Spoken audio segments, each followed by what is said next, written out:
বাংলাদেশের একজন জনপ্রিয় বক্তা, ইসলামিক বক্তা, একজন তরুণ বক্তা, আমি চ্যালেঞ্জ করে বলেছিলাম যে খালেদা জিয়াকে নিয়ে একটা মাঠে জনসমাবেশ করবেন, শেখ হাসিনাকে নিয়ে একটা মাঠে জনসমাবেশ করবেন, এবং আরেকটা মাঠে মিজানুর রহমান আজহারীকে নিয়ে একটা ওয়াজ মাহফিলের আয়োজন করবেন। যদি মিজানুর রহমান আজহারীর ওয়াজ মাহফিলে শেখ হাসিনা খালেদা জিয়ার চেয়ে যদি মানুষ না হয়, রাজনীতি ছেড়ে দেব। অনেকে আমার এসব সহজ স্বীকারোক্তি এবং সহজ বক্তব্যের কারণে অনেকে একটু আমার প্রতি একটু বিরক্ত হন।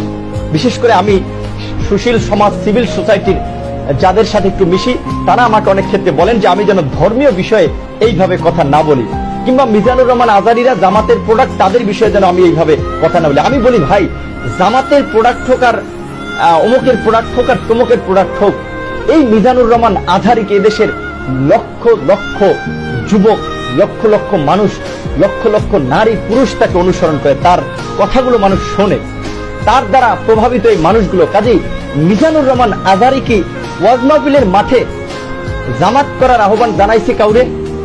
সরকার পতন আন্দোলন করার আহ্বান জানাইছে কাউরে? তাহলে আমি মিজানুর রহমান আজহারীকে নিয়ে আমি কেন কথা বলবো না? তার সমর্থন আমি কেন করব না? কাজে আপনারা আপনাদের ওই সেকুলারিজম আর ওই তথাকথিত সুশীলগিরিতে যদি আপনি মনে করেন যে এইটা করা রাজনীতির জন্য ভালো হবে না, আমরা আপনার রাজনীতি নিয়ে আপনি ঘুমান। এই সমস্ত রাজনীতি করেই এই 50 বছরে বাংলাদেশ কাজকে এই জায়গায় নিয়ে এসেছেন। এই সমস্ত ভণ্ডামি ভাওতাবাদী রাজনীতি করে, যে অমুকে জামাত করে, অমুকে মৌলবাদী, অমুকে কট্টরবাদী, অমুকে বাম, অমুকে ডান, অমুকের সাথে মেশা যাবে না।